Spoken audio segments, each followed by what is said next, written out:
Hey, brother. Bro, what's going on, man? You know what it's time for?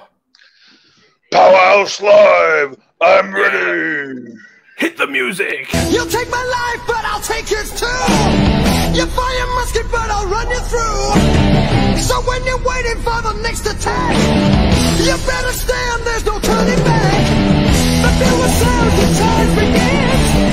But on this battlefield, no one wins! The smell of mercury smoke and horse's breath! As a virgin into certain death!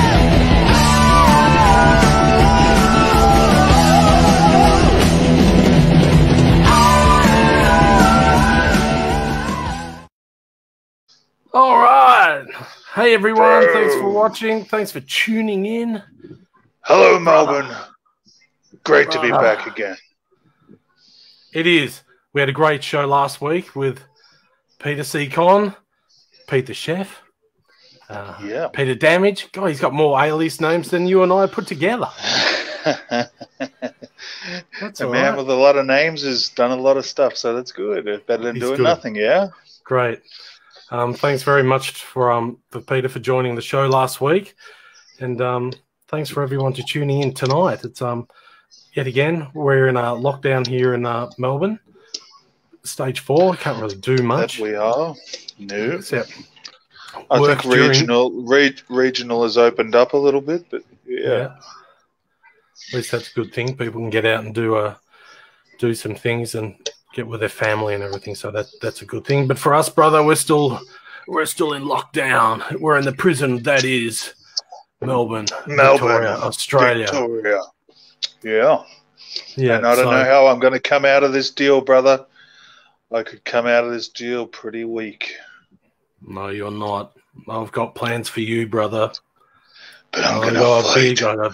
I'm going to earn my way back to once again becoming the king. Look at this, bro. Look at this. Banner Legion. Brother, I got another T-shirt in the mail. Dig this. Legion of Doom. Oh, man. You are one spoiled man. Very nice. You just got to do your research. I forget what the name of the company was. Something Tees, Pro Tees or something in America. I think Cousin Yuri would be able to tell me that one. He's right up on the T-shirts and everything. And so is our good friend Daniel Beaumont.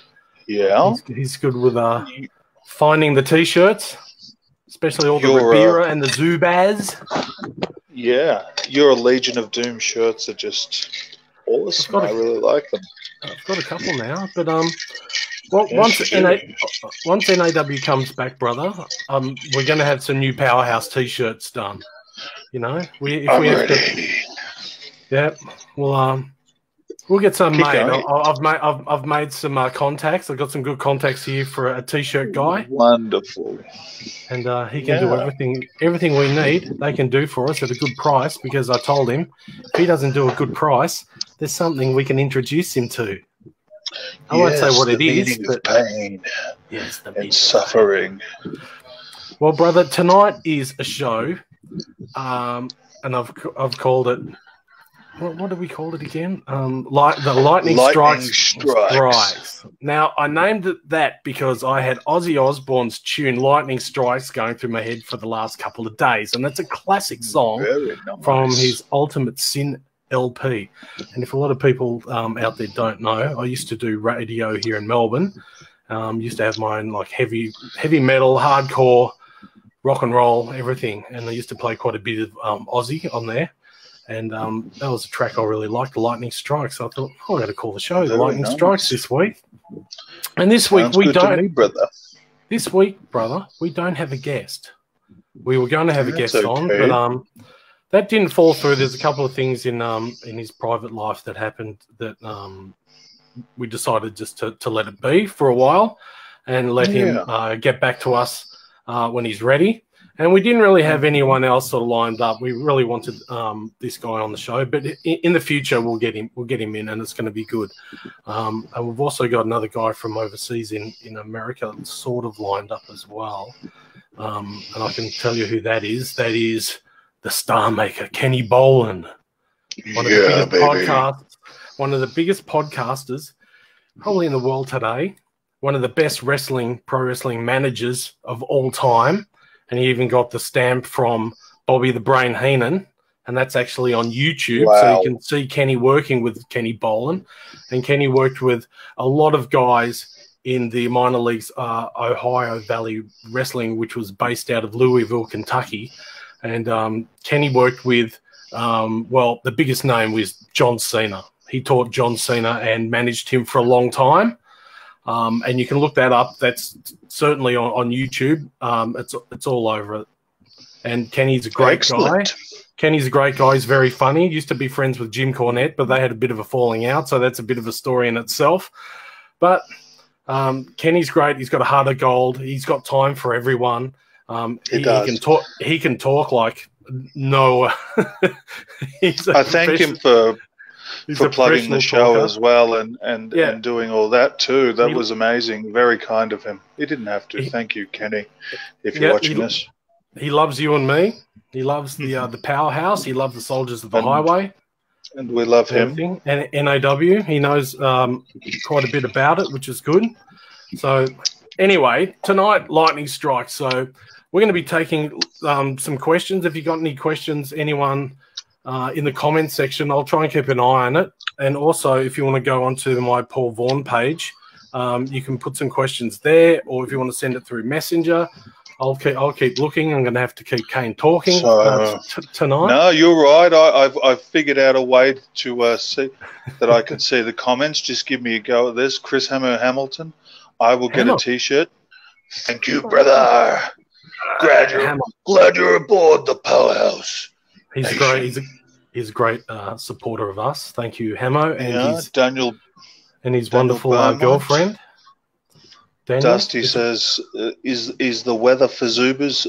It's the weather for Zubaz shorts. Zubaz shorts. We'll have to get you some, brother. We'll have to get you some. Zubaz. Okay. Yeah. I'll get Daniel onto it. Dusty, you got to get onto it. I'll have JXT trying to ask me out on a date, but other than that, I'll fight him off. That won't be anything new. No. He loves a man in Zubaz. All right. Playing with our cousin Yuri. Lisa, my tops mustn't be any good. No, your tops are fantastic, Lisa. Which tops? Well, there's we've just raised an issue here. So I got a video from one of the Melanie Conway of her beautiful boy Brody. He sent me a video of him with some of our T-shirts on, and really? I haven't looked at the message yet. I said that I was going to do a live reaction, as I promised. She asked Erin if she could film my reaction live. For that reason, I didn't look at the video, and I got sidetracked. But I apologize, Mel. I really do. We will get to that. I promise. There's no excuse. I apologize. Lisa Baker, I don't know why your brother hasn't watched the video yet. I sent him. So here we go. That's all happening. I'm getting out of the comments section because it's going to get hot in there, brother. And it's going to get hot. Your sister said he's a shocker sometimes. Oh, God. Jason the Crusher said he'll take a Powerhouse T-shirt, or he's not going to take one after what he's going to see tonight. Oh, okay. When are you going to have the ring crew on to ask what exactly they go through? We want to talk to the ring crew. Oh, God. I mean, more barrel scraping here on as Powerhouse you know, Live. brother, I'm all about Rings? everyone. No, I'm all about like I done a promo about how the staff. I like the staff like even getting the staff in the ring, like a canteen worker or something. I love all that type of stuff. Like I'd love to get Mel in the ring and give her like imagine like a stunner or a sit down pole driver or something. Remember I said there was going to be a riot at NAW and the kitchen staff were going to rise up and all this, and it was awesome. I love that kind of stuff. So we can hear from the ring crew sometime, brother. We really can. Get their comments. Yeah. Well, everyone's got to do their bit. Look, even this. Have a look at this. There's Tass in front of his kebab stand. You know, he's doing his bit for the stage 4 lockdown. We'll have to go there one day just to support him. We'll have to find out where Tass has actually got the old kebab stand, situated. We better make sure it's got the health department rules. He's following the rules too, because you know what happened with the dim sims at the NAW arena. Yeah. What happened? Yeah. Well, he didn't. They weren't cooked well enough, and I think a couple of people got sick, and they ran out of toilet paper during the night. So it was a bit. We better keep that down. We love the people at the NAW arena. Thank you very much for having NAW there. T-Public is where I got the T-shirt from. Thank you to Daniel Dusty Beaumont for that one. And very nice. Brother, we've got the first official question. This was the first question to come in tonight from Andrew Smith. Thank you, Andrew, for watching the show. He asked you, who would you say your favourite opponent would be? Now, opponent you like working with, or opponent you like smashing in the head, pile driving? If we're talking somebody I haven't wrestled yet, I always tried to wrestle Slex years ago. I kept requesting to wrestle him when he was around, but I never got the opportunity. So I think Slex I'd like to wrestle. There's a few guys I'd like to wrestle again. Maybe Danny Psycho. I really enjoyed wrestling him. Really? And if we're talking about when did you wrestle Danny Psycho? I wasn't there. When he was in it. No. Back when pre-me, I was working. Yeah, back when I was working PCW, we used to use their guys at NAW as well. You know, Swagger, Tricky D, Danny Psycho. Who else?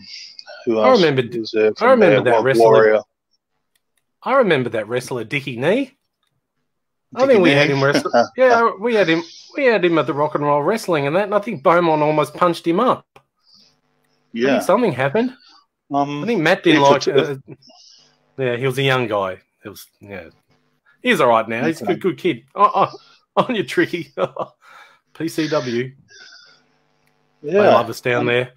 Definitely. I've never had a bad experience with PCW. Some guys say they had horror stories with them, but I never had a bad experience. It was all good for me. I was always looked after. We did good business. It was great experience. I love them. I love PCW. Well, we loved it down there. I think I've got a photo of us there in my collection somewhere. But anyway, one of their shows. We just got hey, brother. We just got word from Tass.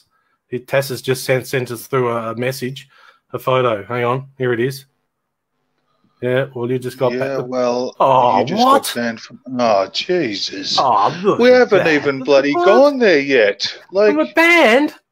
You'd think COVID-19's going on. You'd think he'd love the business, but oh well. I mean, I can have 3 kebabs, Tass. So you've just lost. You've just. Yeah. All I do is I connect them up, and I just open the gate. It's like a sword swallower. Yeah, I go. I lift. I tilt it back, and then they go. But you hoover them down. That's the if word. We're talking about guys that I have wrestled, I've wrestled so many that I couldn't really choose a favorite. But one of the guys that would be up there among the favorites of the guys I wrestled is Big Huss. I did really good business with him. Ooh. Yeah, Big Huss. He was a great opponent. It was that real man on man. Real says. Yeah, mountain. Man on man.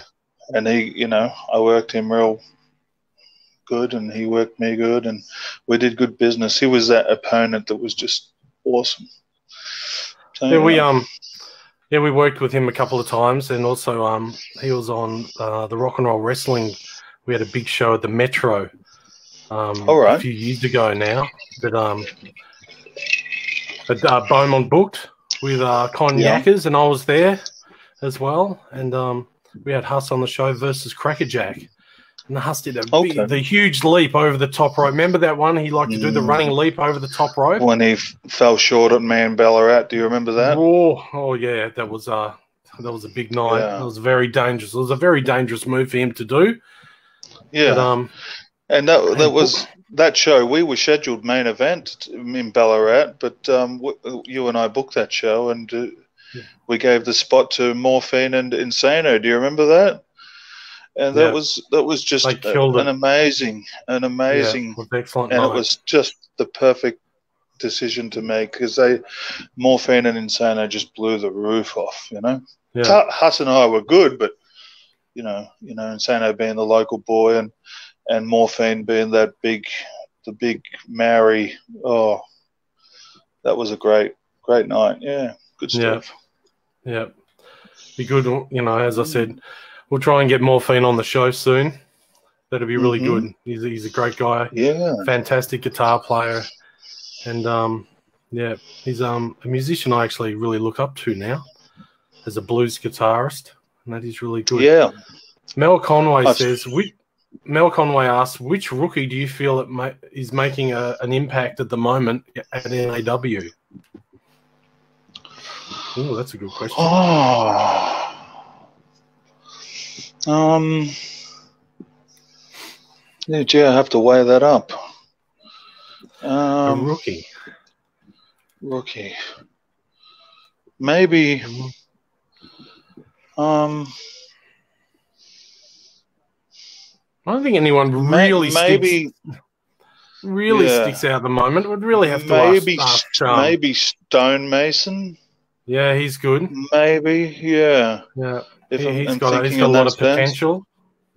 Yeah, I think maybe Stonemason. Yeah, he's one to watch. You know, he's got that real Superman sort of vibe to him. That Clark Kent. You know, it's good. Yeah, he'd be one. I mean, yeah, him and the females. Nicole's looking good.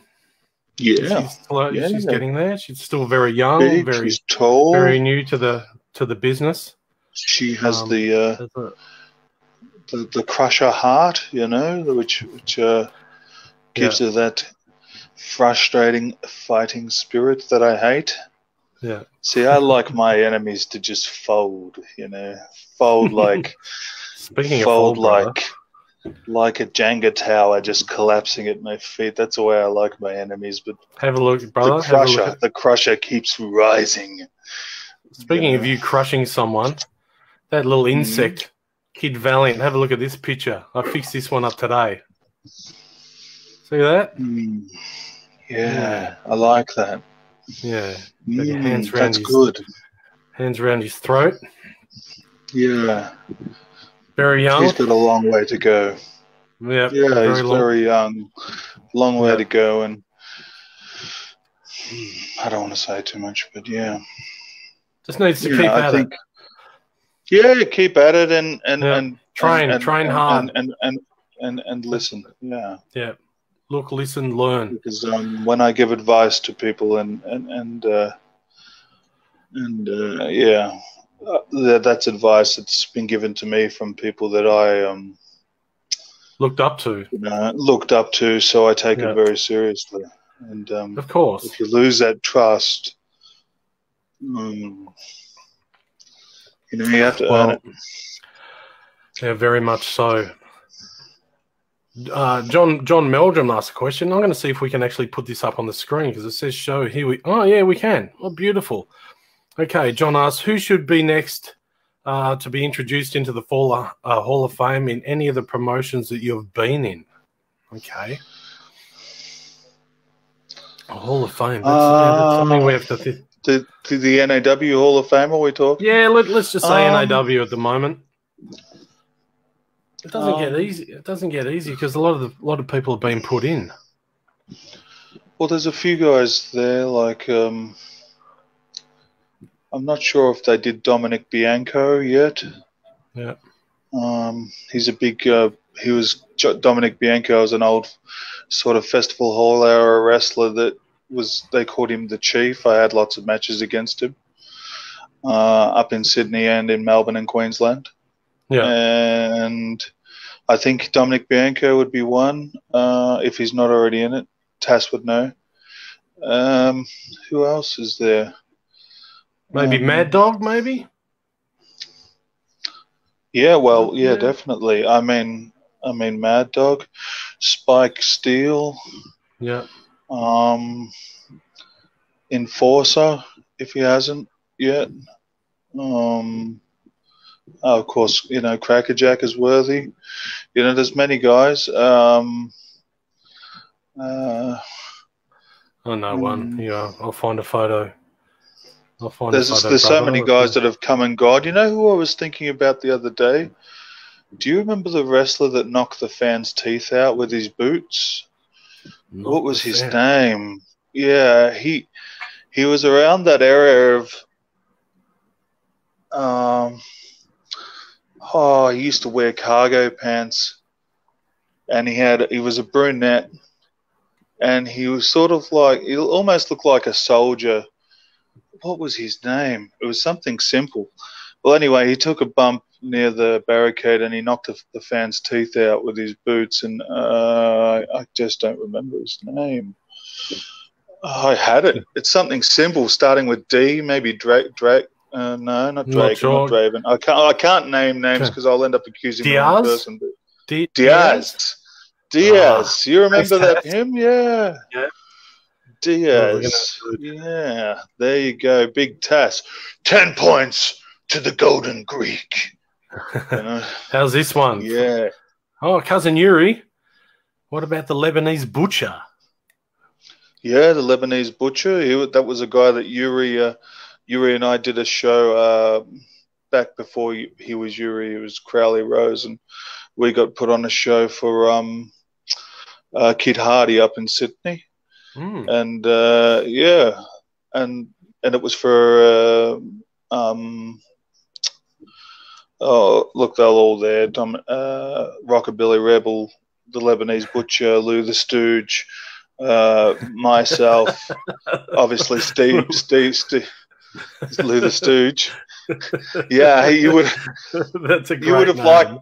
You would have liked Lou the Stooge. He was almost like a variation of the IRS character from the old WWF. Maybe that's what he looked like visually, but he was shirtless, of course, with the old school tights and stuff on. But he had that head that wore the spectacles and everything like that.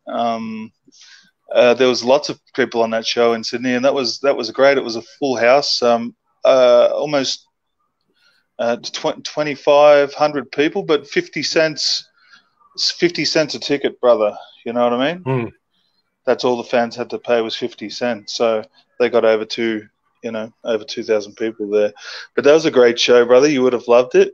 Really? There was a little bit of tension backstage. Ooh, I like a bit of tension. Yeah, this was a good one for you, brother, because I come walking into the dressing room as the Iron Horse Morrison, and of course Kid Hardy being Bradman's father. We were the Steel Horsemen tag team at the time, brother. And I come into the dressing room and I'm getting changed, and I'm, look at me, I'm blonde, we're gonna do all this. And guess what was in the dressing room, brother? An Iron Horse Jr. And he had no idea that I even existed, man. So you imagine this kid, slim, lean, long hair, ready to walk out in front of these people as Iron Horse Jr. And in comes this 6'8" fuck, Iron Horse, the Iron Horse. And I had it down the side of my pants. And I remember the moment as if it was yesterday. He looked at my pants and his heart sunk, brother, like, oh, fuck, there's an Iron Horse. And here I am, Iron Horse Jr. And Kid Hardy, he lost it. He goes, "Oh my God!" He goes, "Is that your son? Is that your son?" You know. And I said, "No, that's not my son." You know. And it was just one of those moments. He was spewing, and you know, because we didn't have the social media like we have now, so it's, you know, it's highly unlikely you'd meet a wrestler that's got the same name as you, but I have met one. So. Yeah. Now, I thought you'd like this story, bro. Sorry about the sound effect in the background. I live quite close to the Alfred Hospital, and it looks like there's a helicopter coming in. And yeah, sorry about if people are getting a bit drowned out by the noise in the background, but it doesn't matter. Daniel Beaumont says for Hall of Fame referee Vic Ferrari. Oh yeah. Yeah, the Silver Kid. I have met him. I haven't sat down and had a chat with him. He also said Steve Frost. Steve Frost. He wrestled in NAW for a while? He wrestled NAW? No, I don't think he wrestled under the NAW name. I think he may have done some of the Melton shows, though. Okay. I think, I'm not sure. He sort of not broke away, but yeah, he sort of left when NAW was. Yeah, I'm pretty sure. Because George wanted me to wrestle him, of course, but it wasn't to be. Rave Trent, he wrestled NAW. Yeah. I don't know if he wrestled. Did I'm you wrestle not sure him? if he wrestled. I wrestled Rave at ICW, which was Rave has said, you know, to me and to others that was the best match of his career against me. And I'm not. You can ask Rave. You can message him. You know, it's something we've spoken openly about on social media. And Daniel said, he wrestled against Cremator. Okay, well, there you go. So, but I wrestled him at ICW, which was in the Essendon hall that I think MCW were using for a while. Yeah. Okay. But that was a great match against Rave too, brother. Yeah. Really? Fuck, motherfucker, come at me with a chair, brother, and I just stove straight, put the fist straight through the chair. Boom. Really? You know? Yeah, smash the padding straight off. Boom. Clocked brother, him. Yo. Guess what? Mm-hmm. Shit, I forgot to put the... I apologize, Melbourne. I forgot to put the... Brother. I think we're going to have to start a swear jar next week. What's only 8:30? The kids are in bed in 2 minutes. You could have waited 2 minutes. No, listen. This is a program, you know, of a serious nature where we talk about a full contact sport. So, you know, that's the way we roll. Don't stress, for fuck's sake. Oh, Jesus. Oh, that's the swear. I mean? Now, if we have a swear jar, people, in the comment section, and where do you think the money should go? Should it go to Kane, so he doesn't? You get a swear jar going, brother. Or does it two? Does it go? Does it go to Crackerjack about? You know. Oh, I don't care. You can talk to Crackerjack about anything. It doesn't bother me. 2, does it go in for treats for De Niro? Or 3, does it go to the lovely Lozen so she can buy some good takeaway? Or should it go to me and the new T-shirts for when we come back at NAW Powerhouse, baby? Yeah. But we haven't got any money, so we can't worry about the swear jar at all. I'm going to give you a minute's silence. So upsetting. Yep, you've done your fucking dash. Oh, there's no call for that. All right, if you want to do that, let's have a funny photo. You want to see a funny photo? All right. Crackerjack, I'm available for management. All right, show me. well, brother. I'll take you goat and all, everything. Well, brother, I was trying on some new outfits one day, and this came in the mail. And I thought, I might as well just try this on and see how this looks. Oh, look at that. Oh man, yeah, looking good. Look at that. I mean, look at if we're talking, that's a prize-winning cardigan there. Yeah, color coordinated. Yeah, you're doing that arch in the back to give that a little more bosom and stuff, and and the shoulders are nice and square. I mean, technically it's a good photo.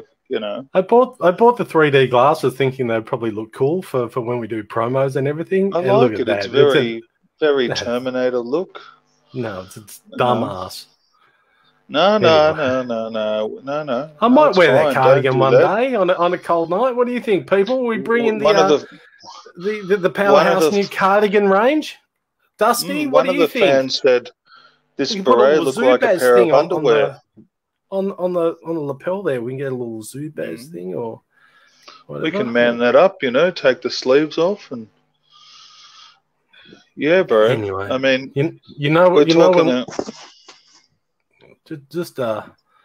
we're talking about new merchandise.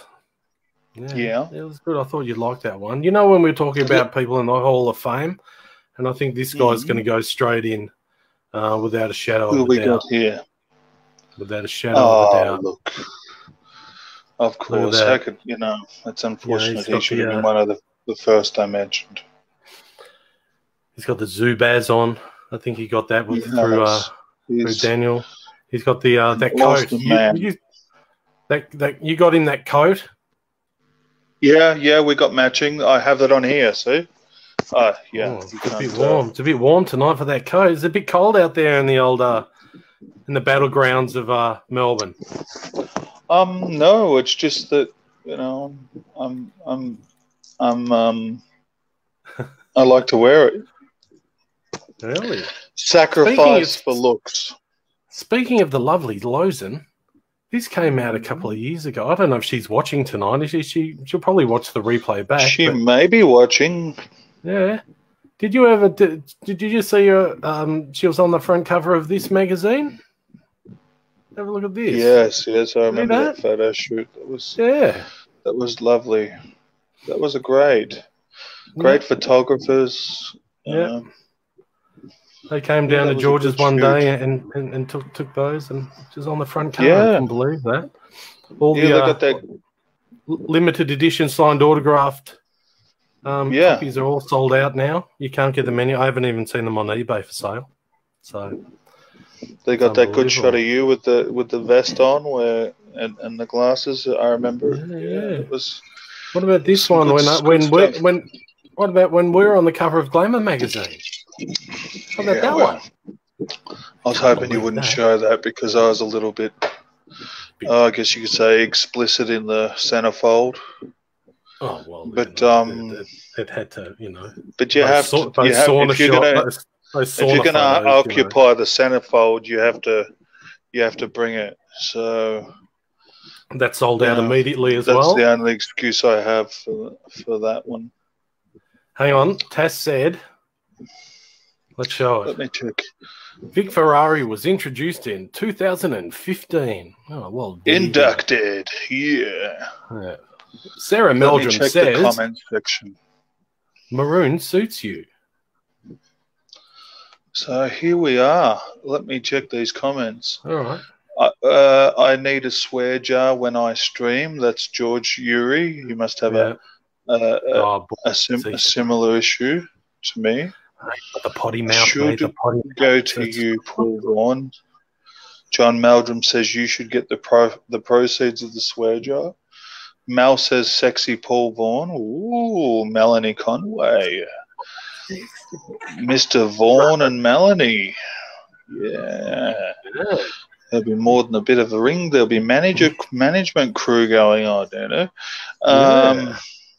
Blake Johnson. I want Iron Horse in a match. Now, Blake Johnson, do you remember him? Who?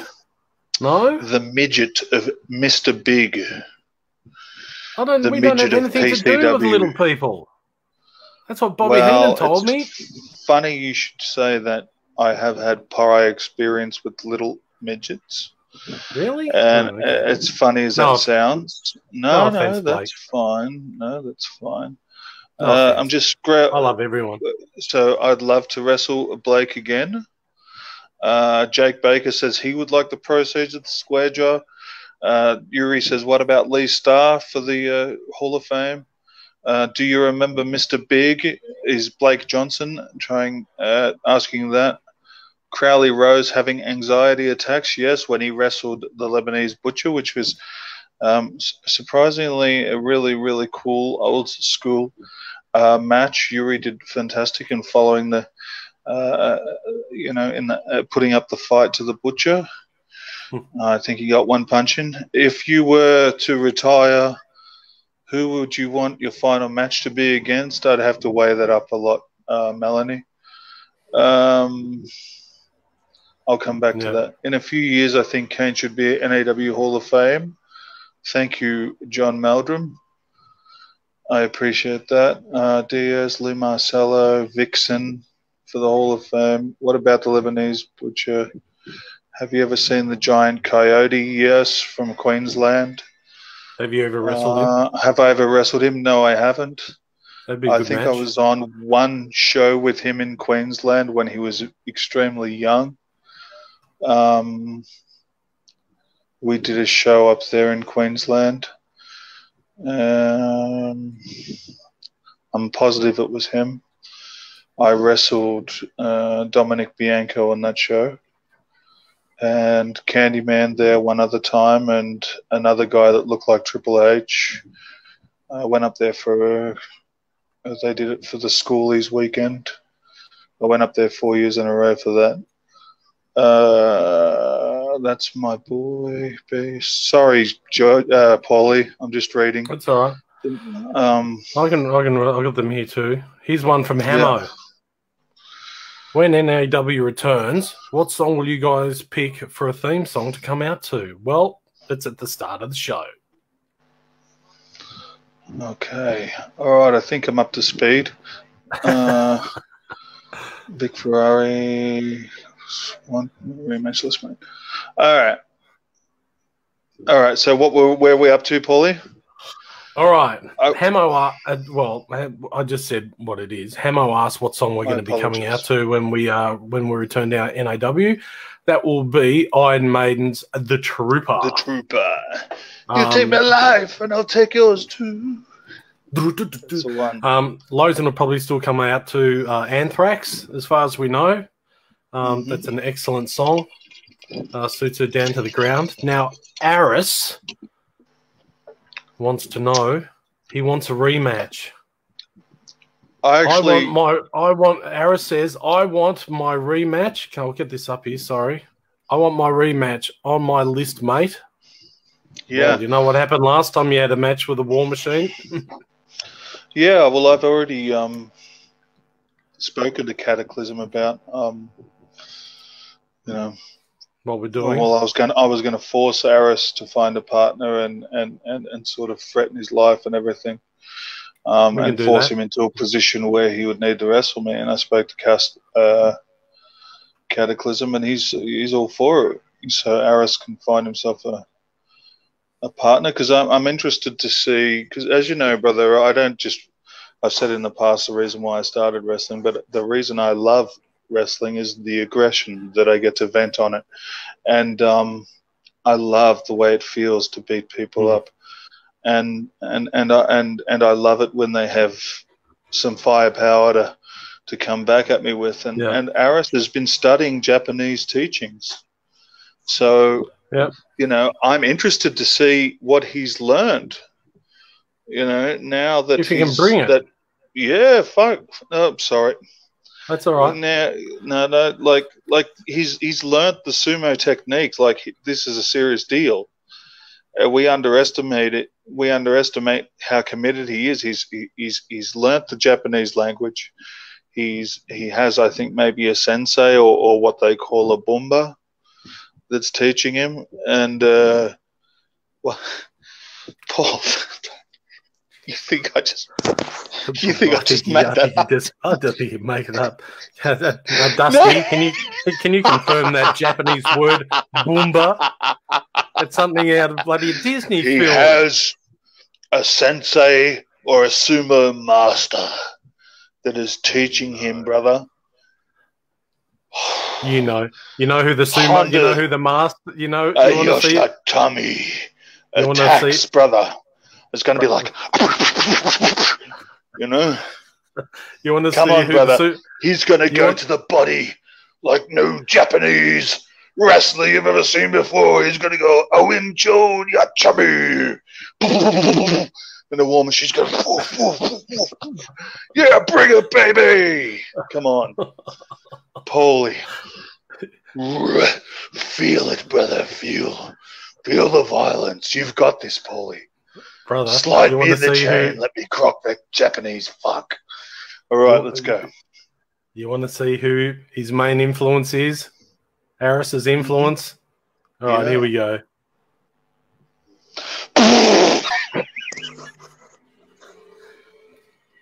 Sorry to say, Harris couldn't get out of stage 4 lockdown, so he looked to the next best thing, and there it is. Our good mate. Wasn't that taken out front of Frankie Gotzo's in Footscray? Yeah, look in the back. Look in the background there. Yeah, Jesus, look at that background pic. Fuck. Holy yeah. Look at that. He was spruiking for Frankie Gotzo's for a while there whilst Frank was incarcerated. So, yeah. Oh, definitely. Yeah. Someone had to take over that was clean cut and, yeah. Hey, brother, look, I've got some bad news for you when it comes to like the financial situation of Powerhouse. I know I don't really want to talk about it in front of everyone, but I've got to bring it up because I couldn't get you on the phone all bloody week because you're a busy man and you've got you got your real phone, you got your burner phone and everything. So, well, the money situation's been really bad in Powerhouse. Like we haven't been doing any shows and stuff, and Tass is taking an extra 10% on the kebabs at the kebab stand and everything. And cousin Yuri as well. He wants his fair share of money. I don't know why. He's got a coffee machine, hasn't he? He's got a Well, anyway, I got a couple of people on the case. I had to hire a private detective and everything to find out where the money went, and I found out where our Powerhouse money's gone to. And he's watching tonight. And boy, you're sprung. And next time Kane and I find you, you're in big trouble. Have a look at this. This is the person who's been taking our money and he's been overseas spending it. Have a look. See? Look at that. Now look. Interesting. So you're saying... Look, he's in New York. He's in the Netherlands in some big farm. Look, spending our money in San Francisco. God. Have a look at this one. He's in Chinatown, spending all our money. Holy shit. You better have a word to him, brother, and your sister as well. So the Powerhouse cameraman is scheming. He's dabbling into the finances, is he? Yeah, he's been taking all our moolah. I'm not talking fabulous moolah either. Yeah. And he's able to travel undetected during these times. Yeah. How does he get up that high? He's probably hanging out the side of a helicopter for that shot. Yeah, there's something going on there, or he's skydiving without a parachute and he's using a selfie stick. So who knows how he's doing it? I don't know how he's doing it, brother. We're not happy about that one. What do you got to say about it? We're going to have to get Pete. We'll get Pete the chef onto him. I know Pete's ready. Look, have a look. Hang on a sec. He's in Chinatown as well. What? Jesus Christ. Pete, have you got a lot of explaining to do about this one? Have you been down there with Snake? No wonder they're all our money. I didn't pay. I promise you, brother, I didn't pay him any appearance money for last week. There was no moolah, no cash. Here, well, he's there's only no in Chinatown, cash. So I'm surprised the electricity's still on in Chinatown. So anyway, I'm good. I don't believe that. Well, look, the comment section's gone berserk here. You want me to bring it up on the screen, or do you want to read them out? No, bring it up because when I see the comments, I don't see you. So okay. So see how you go. Hang on, or I'll have a look. But I can't see you. So you can read them if you want. All right, where are we? we'll be up to. No, it's not made that awesome song, Kellyanne. How far back do I go? Under awesome song. Lisa Meldrum wants Kellyanne in the Hall of Fame. Chris Hammer, awesome song. Yeah. Nah, not made up. What was the first wrestler when you guys got into? What was the first wrestler when you guys got in to the wrestling? What was the first wrestler? Maybe first match. First match. You might have to explain that one, Hamo, a bit more, a bit better. Yeah, my first match was against George, I think. Yeah, George the Hitman, main event. Okay. Yep. No, it's not made up, bro. I would completely Braith Priest. I would bury you. You ain't got the nuts to fight Braith Priest. He's really funny, bro. That's so cool. He was great, I must say. Shout out to Braith. We haven't heard from him for a long time. Yeah, and he looked really good in the ring, and I think the when he used to wear the yellow and stuff with the bleach, and he was there was shades of Hulk Hogan there, which were really cool. My favourite one of Braith is the War Games in Mulgrave. It was an excellent night. He did really, really well that night. I remember. Yeah, that was a great match. That was a great match. Braith was swinging from the top of the cage because he's handcuffed to Slick Steve. Do you remember? That's the legendary. Slick Steve. That's the legendary story. Should we tell that one? I'm going to close the questions while you tell this one, just so I can see your face. Braith Priest was on the top of the cage with Slick Steve.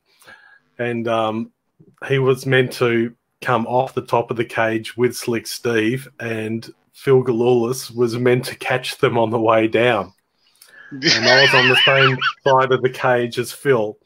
And I distinctly told Henry Lobo that, no, there's no way I'm not catching anyone coming off a cage at all, because I just had knee surgery at the time.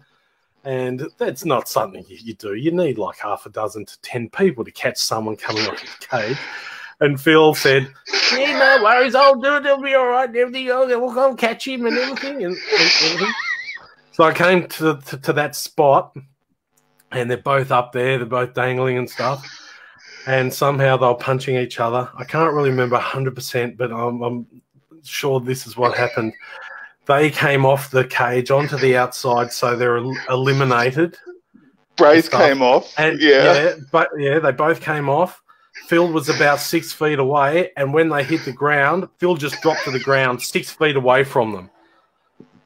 6 feet away from where they even landed, Phil dropped down onto the ground, and I'm there looking at him, and I think Dusty was there as well. And we're looking at each other. I'm shaking my head. So the first thing, I went straight over to Phil Galulis, and I laid the boots into him, big time, because I thought the fans were going to say, "Why is this guy down on the ground? Did he trip?" I thought to myself, "You got to do something because this looks really bad." So I just went straight up there, and I was laying the boots on him, boom, boom, boom, and And then it came to the end of the match, and the good guys won, and I think Phil got control of the company or something or whatever. And there's that photo we showed a couple of weeks ago with Beaumont of Phil with his arms in the air going, "Hey," and he loved it and everything and stuff. But I remember Phil said to that story. Just the fact that they hit the ground. Yeah, go, bro. Yeah. Go. A couple of weeks later, you told me that Phil told George the Hitman, he said, "Oh, Paul really laid the boots into me that night when I went down onto the ground and everything." And I said to you, "There's no what, well, of course I laid the boots on him really hard and everything, but..." Well, the thing was, we're talking, in reality, two guys plummeted to the floor. So there may have been some, frustration there. I mean, yeah, he's 6 feet away, Lewis. Bang, down on the ground. That was very funny. They just go flat on the ground, and then Phil goes, "Oh." That doesn't matter. It was a great. No. Look, it was a great story, and I'm glad you shared it because I remember seeing it. You know, my eyes were opened, obviously. So cool. You know, it's so cool.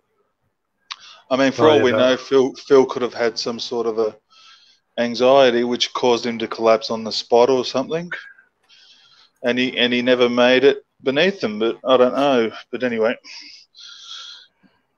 Brother, that was a great story. Let's check the chat section. The comments. I got one here from Dusty. Kane? Yeah, Dusty asked, can you ask Kane his time working with Ryan Rollins? Yeah, that was really cool.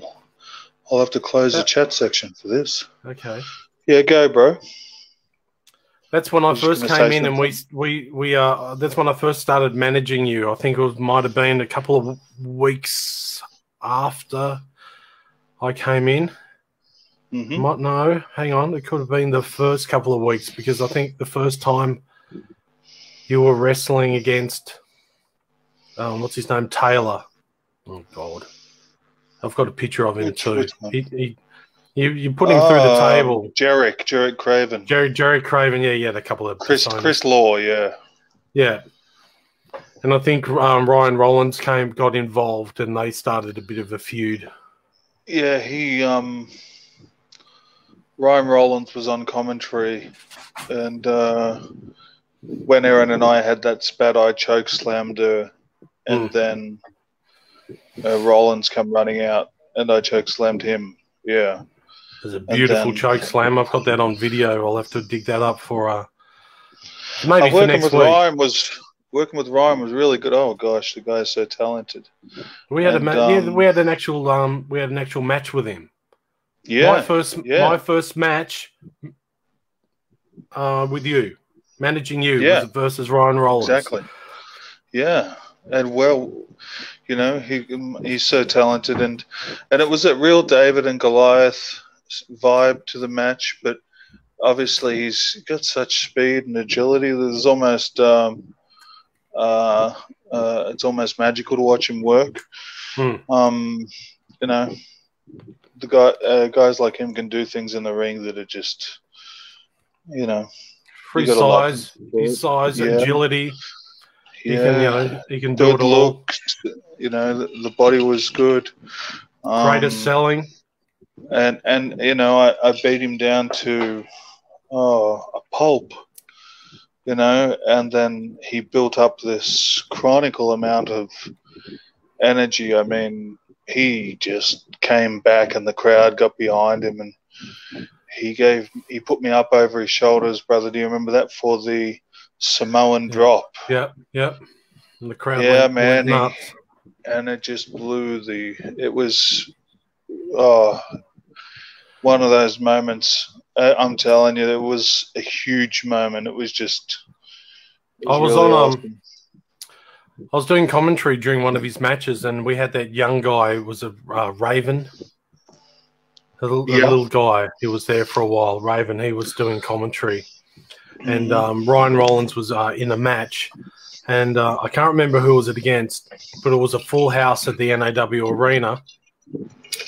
And Ryan Rollins was getting beat down, and this lady out of the crowd, brother, she came running up to the commentary position on the stage saying, "Stop the match!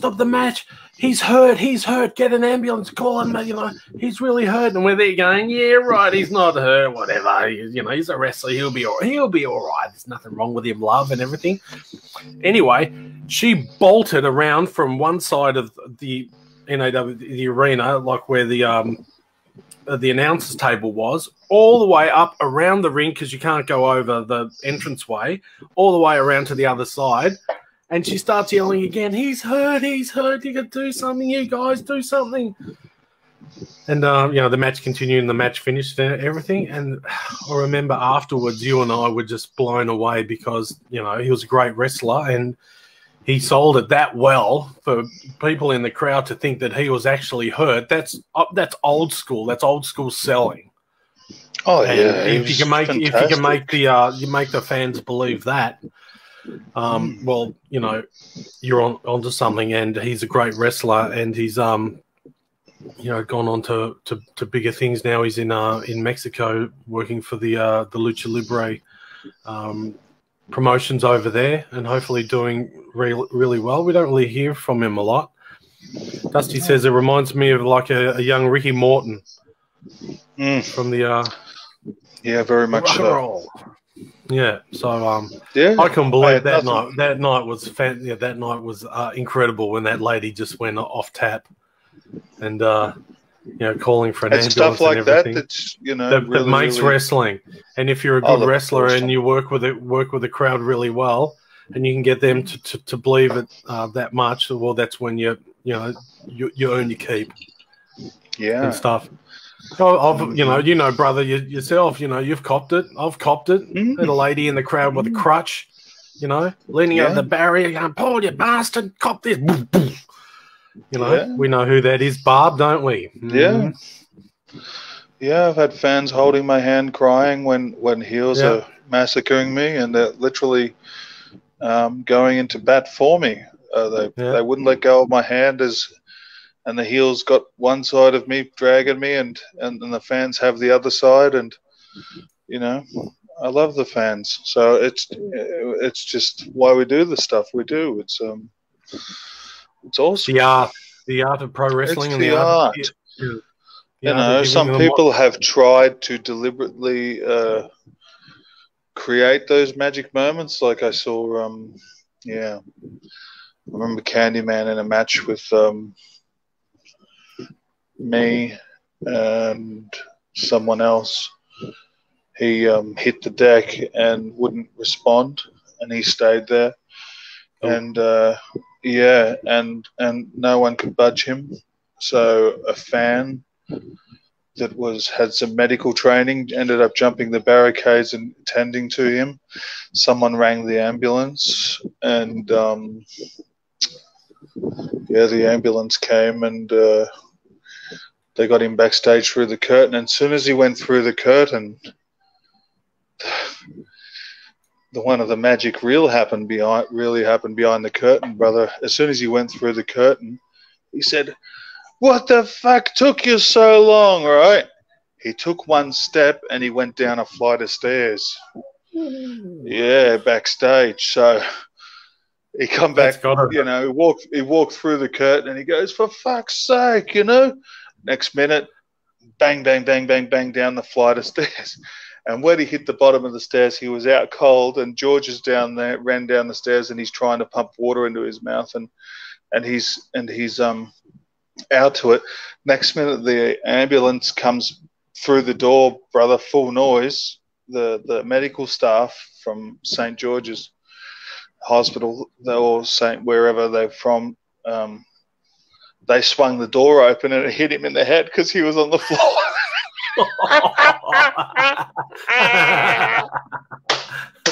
Classic. He was on the floor, and George is trying to bring him to. Next minute, the medical staff come in, bang, knocked him into next week. Yeah, I love it. If you weren't fucked in the ring, you're fucked now, buddy. Mel Conway says Ryan Rollins has a baby on the way. Oh, well, there you go. Oh, wow. Congratulations to him. Yeah, Ryan. And he's watching all the way from Mexico. Sí, señor. Scrumptious. Brother, do you think it's time for another funny photo? Hit me with your best shot. Who can we? What's another funny photo? I'm ready. You ready for this one? Have a look at this. Oh boy, have a look at that one. Isn't that bliss? That prick used to frustrate me so much. Travis Webb. You could kill him, couldn't you? You could just kill that guy. A slow death would be so good. Like he was a frustrating commissioner, brother. Come on. And I wasn't the only one that felt it. I mean, you know, Tyler Frost. Pain in the ass. Tyler Frost had issues. Many times, you know, we've had him up in the rack, we've tortured him, you know, mentally, physically. I had to go into his office there and give him a squeeze because he was going to try and, I can't remember what the issue was. He was trying to keep me out of the war games, or there was some sort of, he was trying to do something. I don't remember the reason, but I don't need much reason to attack someone, but I had a reason and to go to his office. And he's a pain in the ass of a commissioner. You know, Tyson Baxter said it best. He was the master at, not Tyson Baxter, Tyler Frost. He was the master at stacking the odds against you, you know.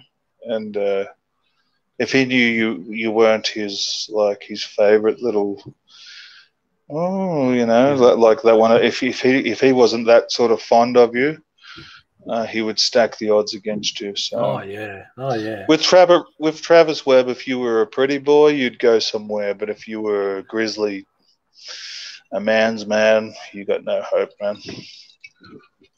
Speaking of a man's man, and we're talking about Kenny Boland before. Have a look at this new getup, brother. Tell me what you think of Kenny Boland's brand new outfit. Have a look at this from the start. Oh, looking good. I mean, look, it's fresh. It's positive. It's bright. Come on, man. He's doing 100 miles an hour just sitting there. I mean, oh, yeah, that's really good.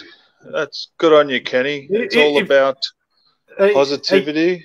Jason, if you're out there, dig the runners. Have a look at the footwear on him.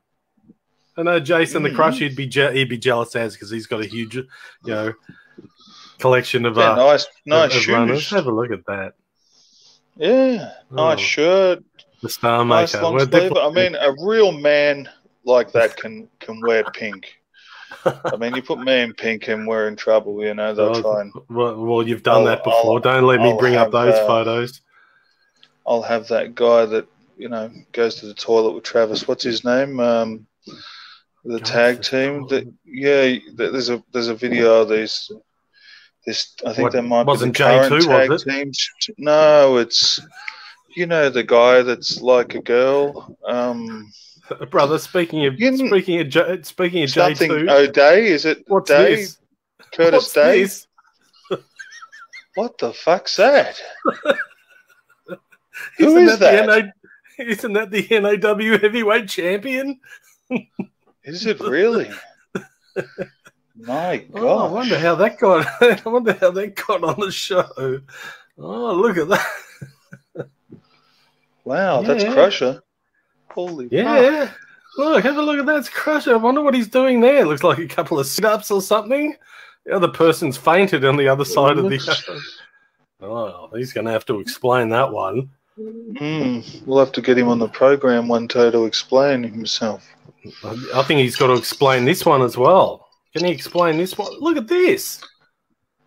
Where is he? Oh, he's on the right there. What's happening there, that brother? That might have been like a... There once a year, a foam party? That's not like an adrenaline pro wrestling bubble match or something, is it? It could be. Gee, that's really... I'm not sure what that is. You have to explain that one. Could be a bubble match. Yeah, we'll have to ask him. The only thing we can do look is... at that one. Bubble match. Jesus, Chase, you better... No more troubles. Yeah. He must have been smelling good that night after that show. Wouldn't this be a good wrestling name for him, bro? Hubba Bubbles. Now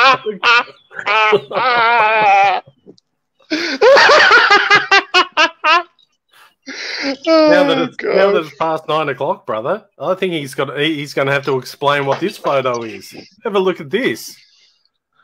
Holy shit, there's nothing strange going on there, isn't there?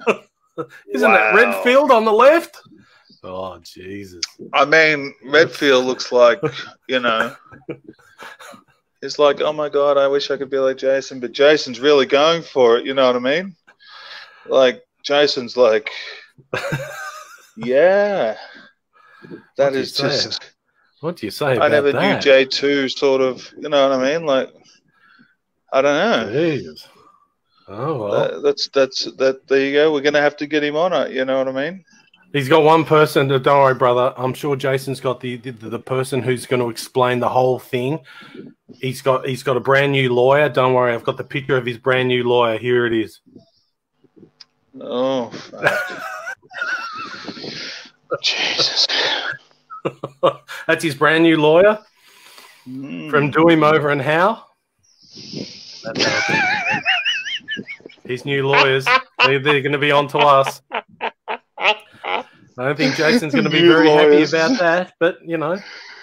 Oh wow, when you go out and it's Bubble Bath City, you know, you got to be careful what you put up, Jace. Got to be careful what you put up on.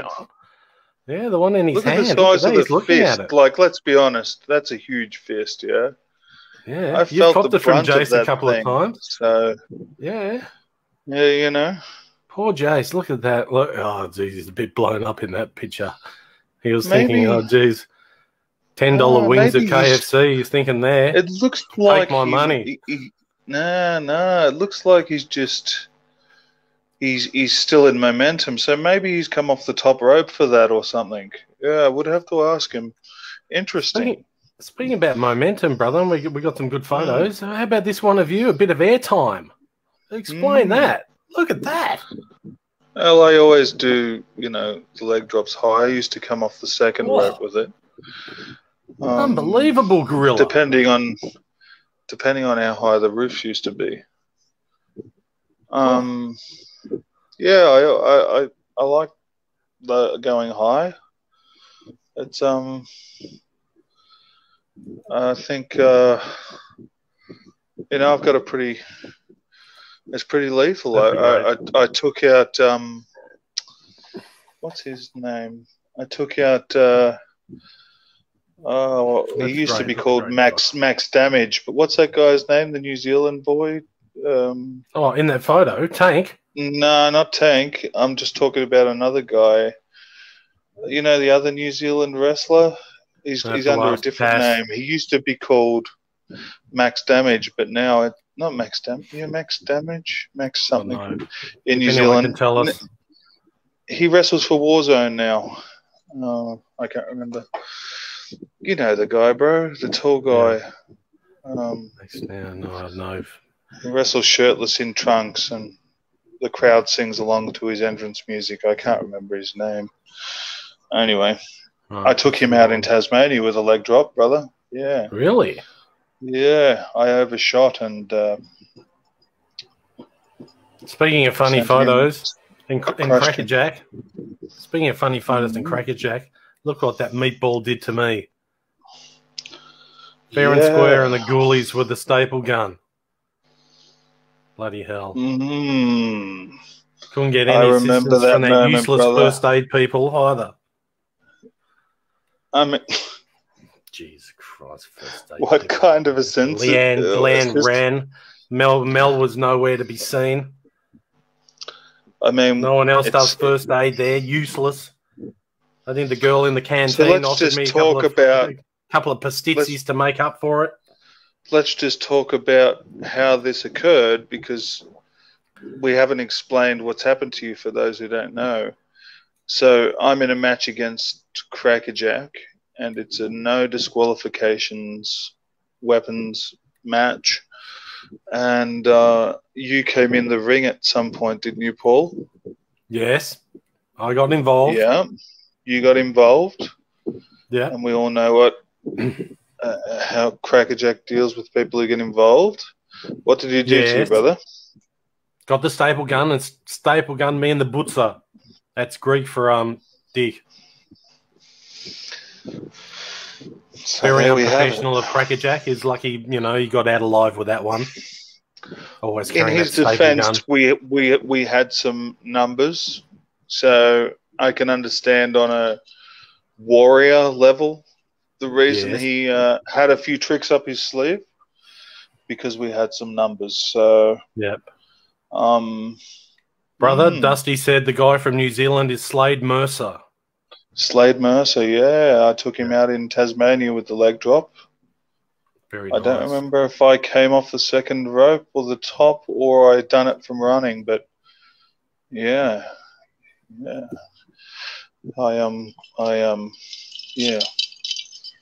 took him way out of the game. I think he needed medical attention backstage. So, really? Oh, the leg drop is lethal.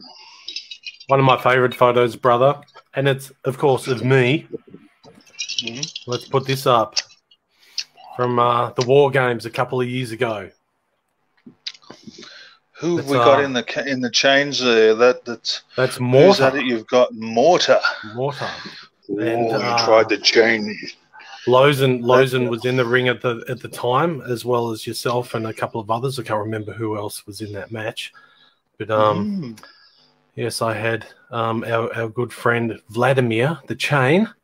He was handy, so I fed the chain through the fence there. I made sure Lozen had Mortar in the corner, and that turned the whole tide of the match. And that's probably one of my favourite photos there. A good one. It's the only way you can restrain such a beast, brother. Because you need to chain him down. I wouldn't want a photo like that up there. Oh, Jesus, that'd be embarrassing. Oh, Jesus. Oh, Jesus. Anyway, poor Jace, you know.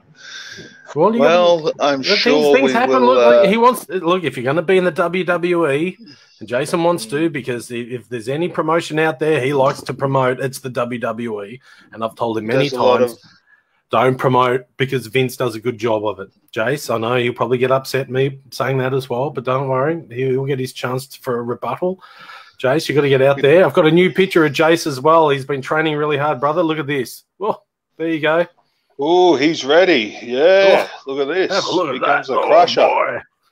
I think he borrowed one of your masks on that one. Are you sure that's not me, brother? Like, no, brother, when was this taken? No, hang on. No, okay. Go on. That is not you. Are you sure? That's from Starcade '93, I think. Okay. It's a guy in an undercard match. I'll have to check the family tree. I found that one. There you go. That's a good one. He's a really good one of a guy who should be in the Hall of Fame, brother. Psycho Kid Thunder. Yep. Or the Sheik. Yeah, the Sheik. Con. Yeah. That's a fantastic photo, by the way. Yeah, he was awesome. That was a great event. NAW Old School. Yeah. Packed house. Fantastic rumble at the end. I wrestled James the Beast. That was an awesome show. And he was like on edge because he just came out of the closet. He's been in there for years. So, dude, he came out of the... Well, he did a promo for the show, and he was in a closet with a miner's helmet on with the torch on top. And he's been in there for years. Someone locked him in. And it was only recently that someone slid a phone under the door that had a Wi-Fi connection, so he was able to get a message out. Yeah, I'm serious. No, bro. You know what coming out of the closet really means? Oh, God. Well, I don't need to know what it means. I've seen the evidence. You know what I mean? Oh, brother, that's going way too far. Oh, there was no campai involved. He was ready to rumble. You know, he was vivid, and somehow a salami got into that rumble as well. Oh, a length of a length of salami got into that. A roll of salami entered that rumble, and I think I must have taken about 15, 20 shots with the salami. It was, it was considerable. I think someone took the salami home to make pizza that night as well. Not looking at Tass. I mean, you had all kinds of pricks in there. You had you know, Robert Lange, you know, Blade Runner. He would have taken it home for sure, Lange. Larry Rhino didn't get in there, but Larry didn't get in there, but he had a match earlier on. Candyman, Manson. Manson was sick, but there was lots of, you know, it was a great. I've got footage of it somewhere. Right. I think Vixen may have been in the Rumble too, which was really cool. And yeah, great event. Great event. Yeah, it was a good time. That was a good night. Okay, brother. Let's you want to change the topic for a second? Yeah. Let's do it. Every day Saturday, brother. Yeah. Tell me a bit about this. This is something that's very close to your heart. You spent a lot of time and effort in. Tell me a bit about this. This is a real beast. Tell me about that. Yeah, that's my baby. Thank you for showing that. How did you come to purchase that? Oh, look out! The helicopters are out. That car. It's probably Tass and Yuri in the NAW helicopter. Well, they won't be able to find me. So that car came from my older brother's first marriage. His wife's grandfather passed away, and he left it to my brother in the will. Wow! And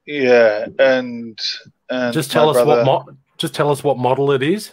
That's a HX Holden Kingswood. Yeah, Kingswood. HZ. What year? 70. I think it might be somewhere in the 70s. Yeah. I'm not 100. I haven't looked in a long time. Probably about the 75, 76. Yeah, somewhere around there. So originally came to me with the Holden 308 and Turbo 400, and then I've worked on it over the years and years and years, and I've changed it up. I was saving money for some time, and I didn't sort of know which way I wanted to go. I wanted to buy an American car, which was a Plymouth Superbird, for the reason that the Plymouth Superbird was the world's first 200-mile-an-hour road car. Wow. So, so my friend Les that you've met that has the, Les that we had lunch with. Yeah.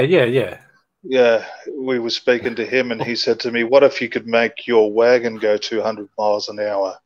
He goes, "Then you wouldn't have to buy a new car or anything." He goes, "There's not too many wagons around that'll do 200 miles an hour."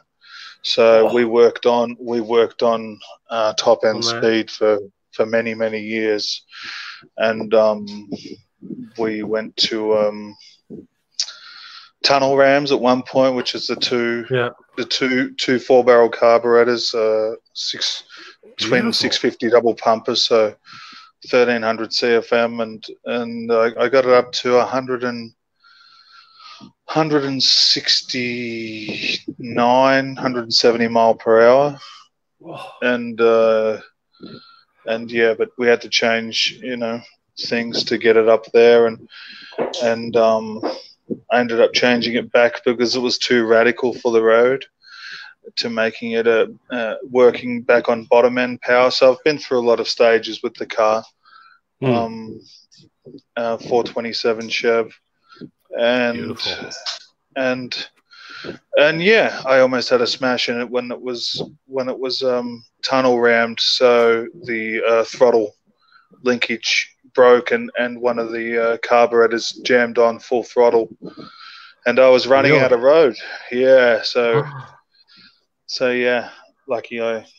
So what happened? How did you? I shut the fuel down. Yeah, shut the fuel down. How did you do that? Cut off switch. It's got a cut off switch in there. So I shut the fuel off, and then prayed to God I stopped before the end of the road. I hit a grass field and did a couple of spins, but didn't hit no trees or anything. And after that moment, I thought, no, it's and those people were really, really nice. They came out and they gave me some water and shit, brother, and they were very sympathetic. Luckily, I didn't smash a fence down or anything like that. Ooh. So it was scary, bro. Yeah, no, it was all right. Yeah. You know, I've been through lots of adventures with that car, and where it is now is just it's just awesome. Oh yeah, you'd love it, bro. Car. It's like on ice skates now. It's power. Well, something. Speaking of cars, something which was close to my heart, brother, and we've spoken about this, and you've seen my old baby. Yeah, there she is. 68 Ford XT with the 351 Cleveland. Wowza! In it, I had that for 18 years. It was a fantastic car. Me and Nolene, we looked after it and we loved it and stuff, but couldn't hang on to it in the end because it was too much to keep in that sort of shape. And I didn't have a garage. I don't have a garage to put the car in. And I restored it once, and I couldn't afford to do it again. And I didn't want to see the car, just rust out and go to nothing. So I decided to sell it. But that was just magic. That car was just, it had one of the best 351 Cleveland engines in it. I had one of the best mechanics, a guy who does dyno tuning up in Tullamarine. I have a good friend Tony from B&M Fuel. He loved the car. He said the engine had a freak motor in it, and the horsepower was incredible. It was just beautiful. I wish I could have taken you for a drive in it, brother, because I know you did. You know, I did. You did when we wrestled in Sunbury. Okay. You brought that car up there, and I had the Kingswood there as well at the time. Yeah. And you parked next to me, and you took me in it. Oh, the comfortablest seats I've ever sat in, brother. The seats in that car were just, you melted. That was a gorgeous car, you know. And I'm not here to hurt you or anything, so no. I know what it's like when you sell these things. It's a pain. Well, it's now I went top shelf, brother. Once I sold the car, I went top shelf and everything, and I had a good friend of mine from a dodgy car yard sell me a great Ferrari and everything. So I'll show you the Ferrari here. Here it is. Here's my latest car. You know, it's a Toyota Echo Ferrari and everything. It's a bit of a downplay on what I had with the Ford, but believe you me, I can get everything in the car. Everything I want, I can get the missus in the car, and I can get all my gear. That's no problem and stuff. But the only thing I can't get in that car is you. But anyway, I'm working on it. We're working on some new wheels. I was going to buy some new wheels this year, but unfortunately COVID came in and it ruined everything. But it doesn't matter. And I know what you were going to buy because obviously we talk a lot.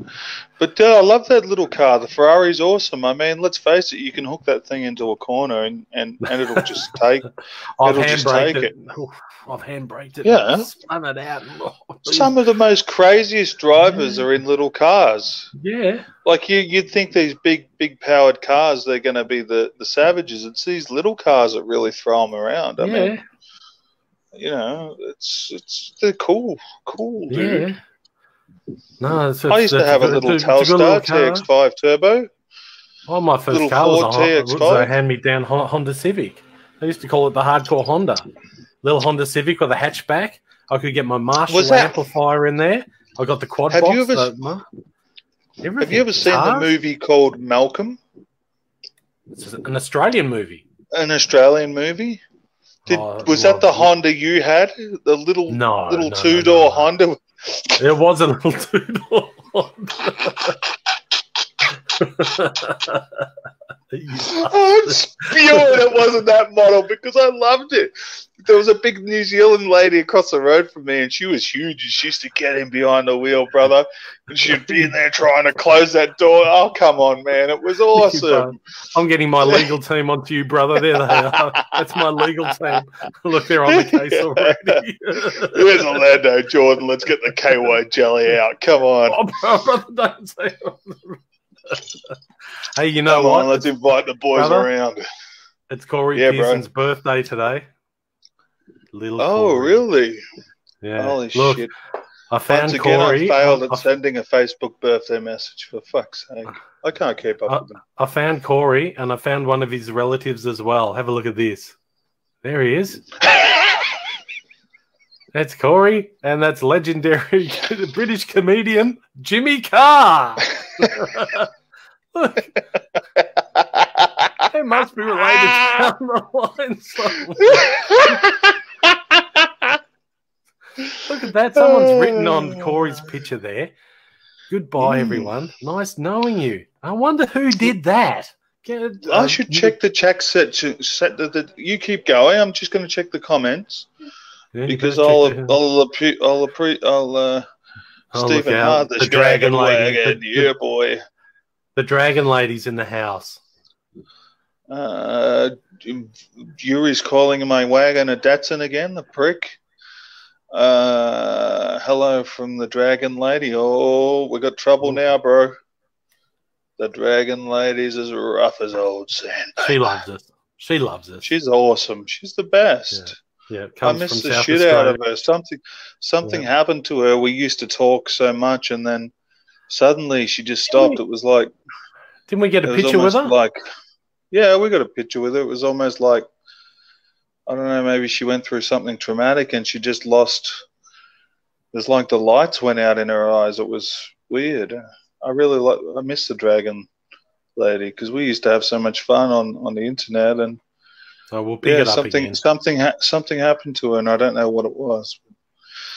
Oh no! Shag 'em wagon, stop picking on my driving. Melanie Conway must be ruthless behind the wheel, brother. She says stop picking on my. She says stop picking on my drive. Imagine her behind the wheel. Come on. Jesus. Poor Brody. No wonder he's got bad anxiety. Oh, jeez. Yeah. Poor Corey Pearson. Here's something for Brody. If Brody's still watching, there you go, Brody. There's my little Spider-Man for you, buddy. That's for you. Go for a big Brody. Yeah, Brody. Stephen Hart said they must have shit themselves when I hopped out the car. They did. They were they were a country family. They were like, oh, my God, they ran over, and I got out the car and the back wheels were bulked into like the dirt, and I thought, oh, thank God I didn't destroy my car. But yeah, you got to pick your roads, ladies and gentlemen. Pick them. Oh yeah. Choose the lesser of two evils, brother. Yeah, sorry, bro. I'm just checking. All good. We're good. We're good. Okay. Cousin good? Paul. Slade Mercy, yep, I'm good. Just making sure I don't miss nothing because... You know how we've been picking on Jason all night? Mm-hmm. Oh, well, technically you... Oh, never do that. Jason's a brother. Well, I think we should play a little video. That when he was kicking India. I think we've got a video of Jason here. You ready for this? Mm-hmm. This goes for a couple of minutes. Enjoy this. Here we go.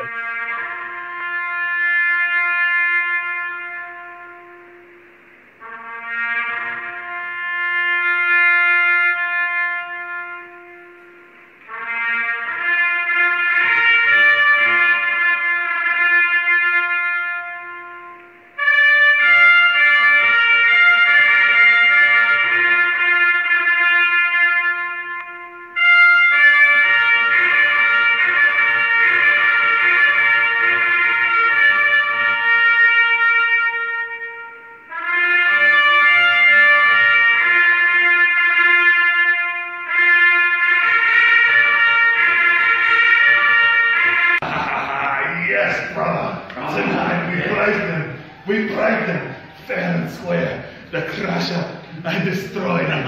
He couldn't even walk to the back properly. The weak is pissed. We have a brother from Finland.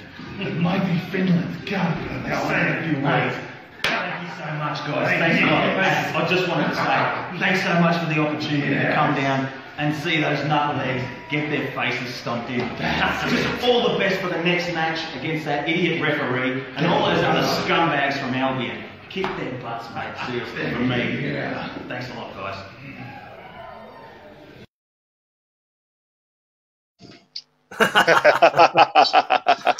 Poor Jace, he didn't have a good night that night. No, he didn't. That's what you get when you mess with us. I tried to put up the original video with Jason and the SOH, but somehow what we used, the software program StreamYard didn't like it, and I tried to upload at least half a dozen times. So I'll put up the link on the Paul Vaughan page, and you guys can watch it. I know it's a favourite of everyone's. But also like to thank Matt all the way from Finland for coming down that day. Definitely. And helping out. Big Matt. Yeah, big shout out to him up there. He's moved into a new house. Has he really? Congratulations. Yeah, he's moved into a new apartment and everything, and big shout out to him. But what else can we talk about, brother? You know, we're just about gone through most of the. Oh, I've got. Let's see. Let's go to another photo, brother. What do you think about? Here's one. Oh boy. Yeah, well, that was a pretty intense time, wasn't it? Oh boy, what's happening? That looks like the head of security. Well, that's head of security, Vlad. Whatever his name is, and basically,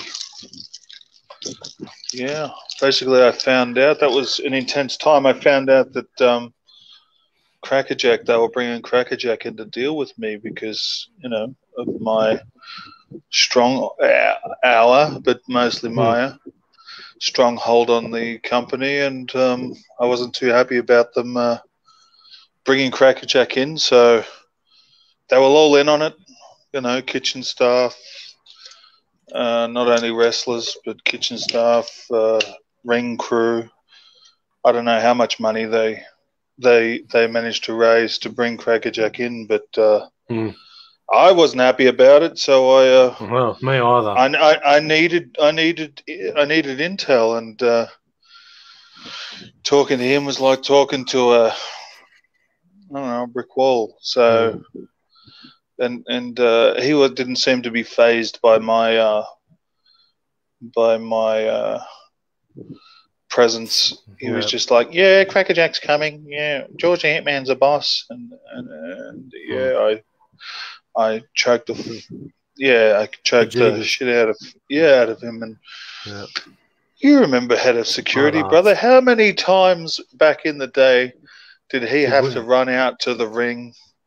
Oh yeah, we sent him out many times to to pull apart and make sure wrestlers were behaving, and our list of instructions. You know, that a lot of the wrestlers, because they it's handy to have security around. Yeah, we sent him out many times, but I don't know, something went wrong quite a few times, and he ended up getting decked for some reason. I remember the Sheik decked him a couple of times. Yeah, well, it was like the Sheikh Muhammad Al-Zakawi. He went out into the ring and he lit a smoke, and because you and I are running the show, security, get out there and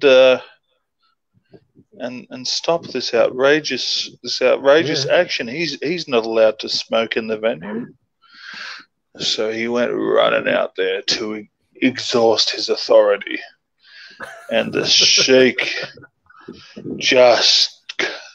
just leveled him. Yeah.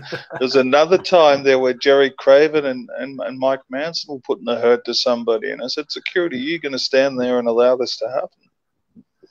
You better get out there and do something, son. So down he went, and Jerry Craven super kicked him. Really? Yeah, and I thought, shit, this is a blatant lack of respect for security. You know, like, in talks of authority, that was a real disgrace, wasn't it, brother? Oh, and it was such a disgrace that someone entered the security guard, and I can't remember if it was me or you because we were so busy, but somehow we entered him in the Royal Rumble. So it's like, I don't know what it is, but there's no one respects security anymore. Nah. And you and I tried to teach them, didn't we? Yeah, we were like, this is get security. Down there and sort them out. That's it. That's his like job. Security. Sort them out. You and I are security supporters and advocates, and no matter how many times we sent him out there to make things right, it always backfired. So, oh well. Speaking backfiring, oh Jesus. I'd love to know what actually happened there, because I'm certain I'm certain he's not. He looks like he's still in momentum, so it's just one of those photos where they've tried to capture him in momentum, and it's just, yeah. Speaking of photos, explain this. Whoa, look at that. Yeah, that's me going back. We should have shown that to Tanner. Yeah, I know. Boy, brother, That's okay. That's unbelievable. Thank you, bro. That was when I had the heavyweight title for almost 2 years. How big will the pythons be there? About 20 inches? Somewhere in the 20s, yeah. Oof. Somewhere in the 20s, because I was quite lean at that time. So, yeah, somewhere in the 20s, and I was in great shape. The really? Champion of champions, they used to call me then. That's what I'm expecting you to be in when we come back. You know, you should be in that sort of shape. You'll be that kind of. I'll get you in that shape, brother. Don't worry. Yeah, you'll be right. Well, I've got the dog now, so. Well, I was going to say I've got De Niro there. You know, I've got De Niro on the case.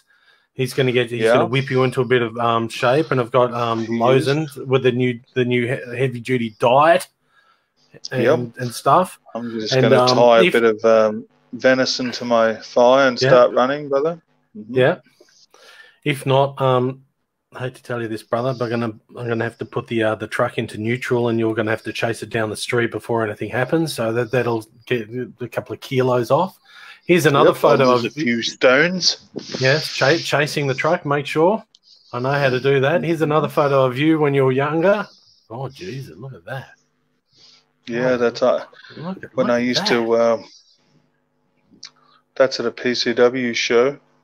Really? Back then at PCW, my Russian persona was more popular than the Iron Horse, so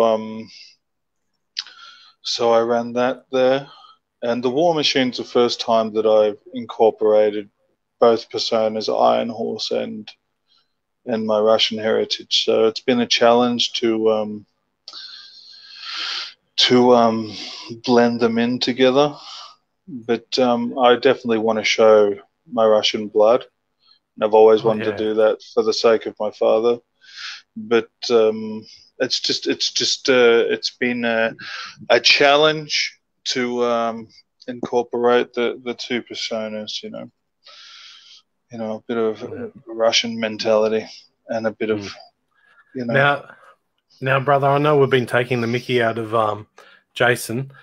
Taz has sent us a message saying that photo was a part of a fight scene that Jason filmed for an up-and-coming movie with Nicky Nitro called Hotel Underground, and the camera caught him mid-move. Okay. That sounds like a Steve Ravik production. Yeah. It's the one they did a while ago. So, that's interesting. I'll see if I can find a couple more pictures really quickly. What I have to do, I have to upload them to the system that we got here. So let me find. Oh, look, here's one. I used to come out with the vodka brother at PCW with the vodka bottle. Really? Yeah, man.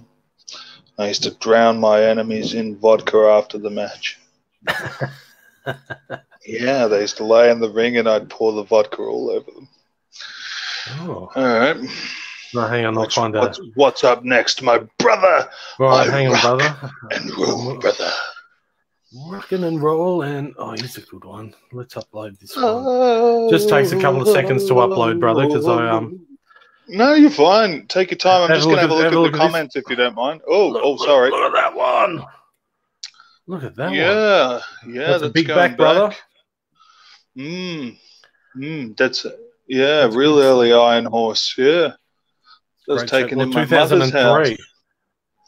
Yeah, 2003, early Iron Horse, and it was taken in my mother's house, brother. Yeah. My mother back then used to help me groom my back. Ooh. Yeah. So to show you,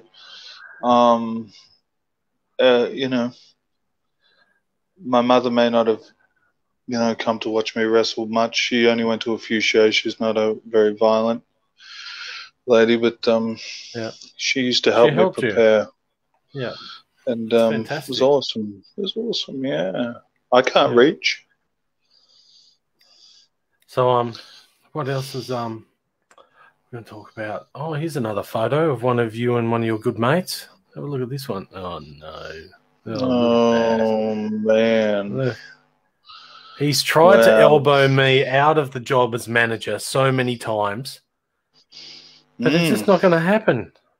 But no, I've been with you too long, and I got a lot of I'll call him Cousin Yuri now because he's when I first seen you, brother, at the Dragonfly, without a question. I know I've told you this story many times, but when I first seen you at the Dragonfly, when George was invited as a guest, and you come out and you spoke on the mic, and you had the ponytail and the hat on, and I thought you reminded me a little bit of Paul, what's his name, Brock Lesnar's manager, Paul Heyman. Paul Heyman, yeah, you reminded me a little bit of him. And I said to George, I want this guy as my manager. And he goes, he is my friend.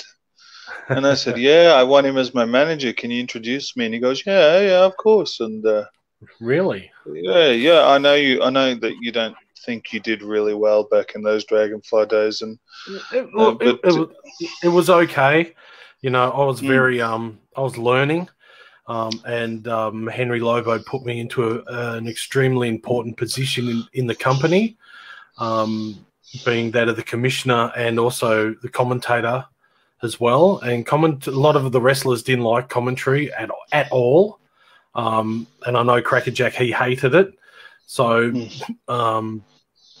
we didn't see eye to we really didn't see eye to eye because me and Crackerjack, we never really spoke. And I wish we did. I know me and Cremator spoke quite a lot about commentating and everything, and he helped me quite a lot. He had some really good advice. But that wasn't your fault. They wanted commentary, yeah. So you did it because they wanted it. I mean, you're in that position. I did commentary with Julian James and Bassam as well, and they were fantastic. And we were really, we were good on the desk, commentating and putting over, the storyline at the time. That was a very hard period of my life, those couple of years, because I used to work in the film and television industry, and that was very hard work. And during the early 2000s, it all bottomed out because of reality TV took over, and there was no work around. So I had to go back to doing jobs I did when I was quite younger, and that was a big blow to me personally and financially, and mentally as well. So being the commissioner and the having a role in PWA, that wasn't easy, but I did learn a lot, and the guys there were all fantastic, and it was a great period of my life. And I'm so grateful that you came along and you saw something in me and wanted me to be with you, because I remember when at NAW when Lozen came out to the car park as I was leaving, and she said, Iron Horse wants your can he have your phone number? I remember the first time I said no. I said, no, I'm not interested. I'm retired. Yeah, I said, I'm retired. I'm not really interested. And then I think I came a couple of months later, and she asked me again, or it might have been Dusty might have mentioned it, or someone did. And then you might have rung me up one day and just said, look, can we talk? And I said, sure. And we have the conversation, and, and history was, made. Yeah, I don't want to go into what I seen I liked, brother, and I know you hate to. I know you're a humble man, but what I seen I liked, and it was important to me to have a mature manager, because I had George managing me for a long time in PCW, so I surround myself with mature. I work with professionals. Yeah, I'm not comfortable.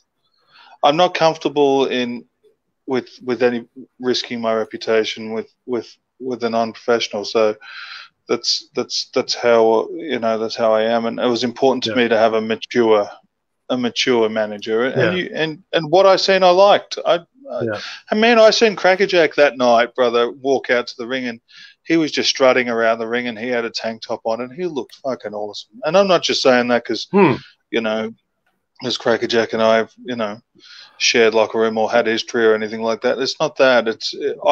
I'm talking about what I saw at the time, and he looked awesome walking around the ring. He really did, and he was talking to the people, and it was very loud and very clear, and you know, he just stood out in that group that walked out in the ring, and it was awesome.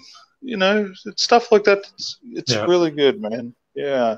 Well, we've always said it's how, you know, the look and the presentation and everything's so important. Oh yeah, look, the long hair, the charisma, you know, it was just awesome. People really enjoyed him. It was that was good, bro. It was good. You don't, you know, brother. You and I have said so many times, you don't want to go to a wrestling show and see, like, you know, people, you know, out of the crowd in the ring in that normal gear, no, you know, without any charisma or any fire in the eye, or exactly. You know, you go to it, you want to see something bigger than reality. You know, bigger than reality, as they always say. Like, you know, Vince and the WWE and all the wrestlers from all the years. You go to a show and it's really, you know, they come out from behind the curtain and down the thing. You go, wow, you know, that guy's a wrestler, and you certainly know who it is. It's like we're talking about in public. You know, people see you and they go, oh yeah, he must be a wrestler and stuff, and you know, that's what you want.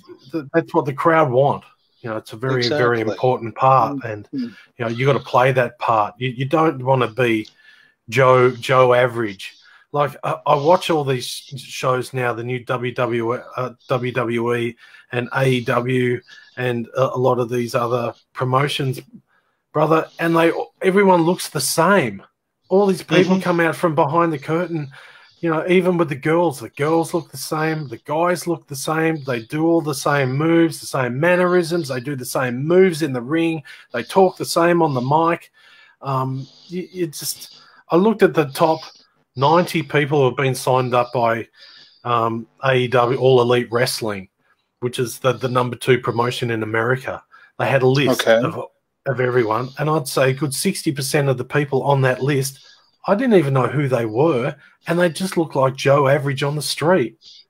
And then I asked some of the hardcore fans, and they say, oh yeah, he's good, and he's great in the ring and stuff, and I look at them and just go, no. Yeah. And you go back to the old days, and guys look like wrestlers. As soon as they come out, you go, whoa, you know, that's a wrestler. He's the dude. Yeah. Exactly. Even when the jobbers came out, a jobber would come out, and you go, yep, that's a jobber. Yeah. Or you get a guy who'd come out and it'd absolutely surprise you. You know? Yeah. A little guy like Rey Mysterio comes out with a mask on, and you think, this little guy, he's going to get pounded. I go, oh no, I can't wait. This is going to be brutal, you know? And he just tears it up. Absolutely. The ability and the charisma, and just tears it up. Him and Psychosis come out, and they just tear the house down, and the people there, just their eyes are wide open going, wee. The same as, you know, the Dynamite. That's the magic. Dynamite Kid and the British Bulldogs, like Dusty was talking about, they come out, and it's just, whoa, they've turned the heat up to, you know, maximum. Exactly. How many times have you heard wrestlers, even wrestlers backstage, tell me to move with the times? Have you heard them? You've heard them. It's disgusting. Say, get with the times. That's what they say, get with the times. Yeah. For me, I can't afford to get with the times because I want to get with the time. I don't want to, and that's, you know, I wrestle the way I wrestle, and I present myself the way I present myself. You know, because I'll always respect those old school teachings, brother. And the thing is, like, I got fans that come from Adelaide, from Gippsland, from all over to watch me wrestle. This is a serious deal. These are big sacrifices, yeah? These aren't things that are just like, oh yeah, I'll get in the car and drive for 5 minutes and go to a show. No, these people, it's a big deal. It's considerable, and I respect the fuck out of that. Like, I'm not going to ruin any experience for anybody. They're coming to see wrestling and have a good time. They're not coming. I don't need to remind them of any negativity whatsoever towards the business. No. That's not my job. That's not what they're buying a ticket for. So why am I going to do it? I would never ever make fun of pro wrestling. And no. Look, when we come back, I was mentioning about it. Yeah. A young guy earlier, and I don't want to say too much, but yeah, and I've mentioned being let down a lot by up and coming wrestlers. It's not that I'm let down. It's just, I am let down, but I frustrate really easy because I stress how important particular things are. Yeah. And like, for example, one wrestler has a bad habit, and I won't mention his name, of putting video footage up of his matches, and then he'll say to his opponent, his opponent will destroy him, and then he'll say, "Oh, that was so amazing! Look how cool it was when you destroyed me. We should do it again sometimes." Do you know what I mean? Like, if Gore's going to punch me in the eye socket, I can guarantee you I'm not going to thank him, yeah? No way. No, exactly. So it's like, fucking wake up, yeah? Of course. We're going to kill him next I don't understand. Next match. I don't understand how, it's not about rolling with the times. It's about people destroying the business, and it's difficult to control, and it's a fucking pain in the ass. It really is, and that's why I don't get too involved on social media, because it kills me. It really does. Yeah. Like, I got people that have followed me for the last 10, 15 years. Who am I to ruin the sport for them? Do you know what I mean? Anyway, I don't want to say too much more, brother. It's one of those topics. That's fine. It's a fucking pain in the ass. Fair dinkum. Like, I'd love to get one of these motherfuckers, ram their fucking teeth down their throat, and then they can turn around and say, "Hey, War Machine, that was so cool. I've still got one left. You missed the molar. Maybe next month you can take another swing." And I'll go, "Hey, that was so cool, man. Yeah, that's cool. Maybe next time I'll fucking snap your neck, you fuck, But anyway, I'm sorry, brother. That's all right. Let's change the topic. Whew. Yeah. Look, brother, the thing is, people want to be entertained. And the most important thing after this COVID-19 and we come back, NAW, it doesn't matter what promotion you work at. People are going to pay the hard-earned money to come see professional wrestling and to come see us, the entertainers, put on the best show we can. Because after the 6 months or 9 months we've been cooped up, they want to be entertained. They pay their hard-earned money, if you can call it that. Yeah, it is hard-earned. Fucking earth. Yeah. Sorry. We all work, hard, and we all feel sorry for the people who are not, employed at the moment. Things will now. And when we come back, it's going to be bigger. It's going to be better. It's going to be stronger. Everyone's going to be busting their ass to put on a great show, and that's what we're going to do. And when people see yourself, Jason and all the other crew from NAW come through that curtain, they know they're going to get entertained. It's going to be a great night, and they'll do anything for the fans, because that's what pro wrestling is all about. It's about the 2.5 hours of entertaining the fans and giving them what they want, and them saying at the end of the night, "I loved it, and can we come back next month?" That's it. That was brother. Beautifully said. Beautifully said, my boy. And I got my little boy Bob. I got my little boy Bob the cat is jumping at the door here. He wants to be in on the.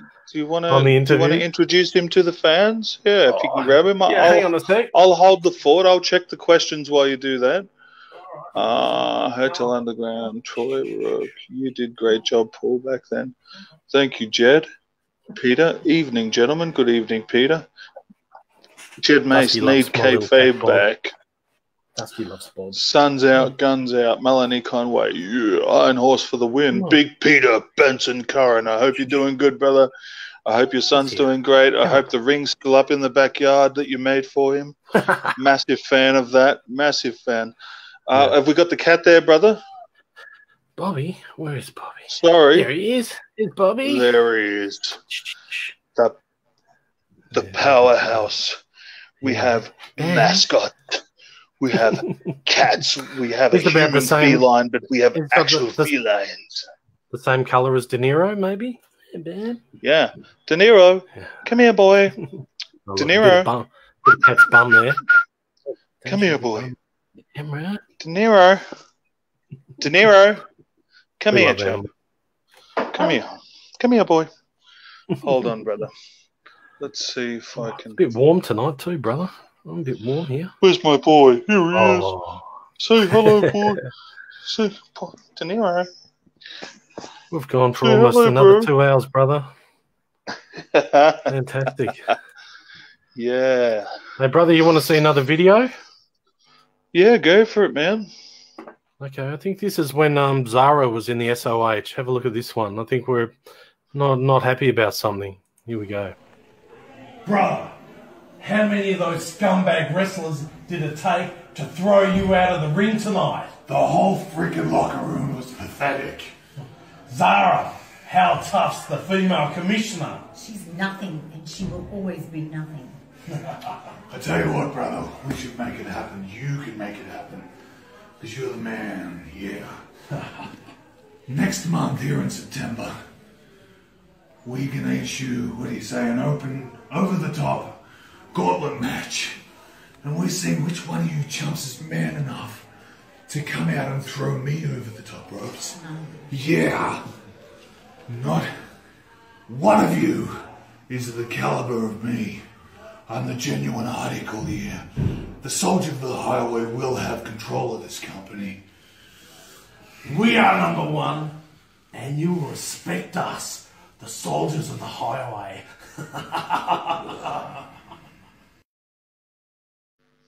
Yeah, brother. That was awesome.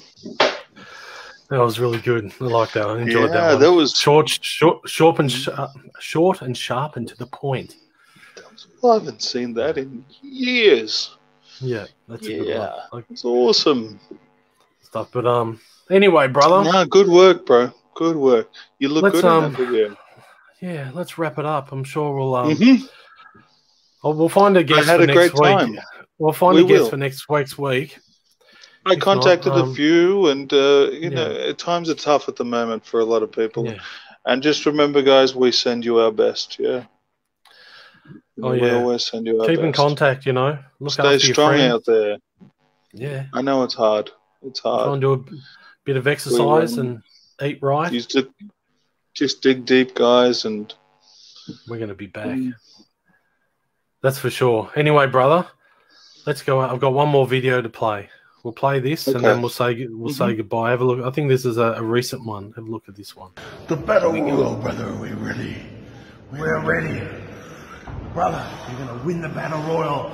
Then we get a chance of the heavyweight championship of NAW.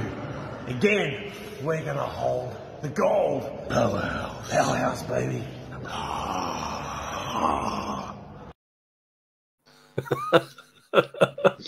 We were ready, man. We are ready.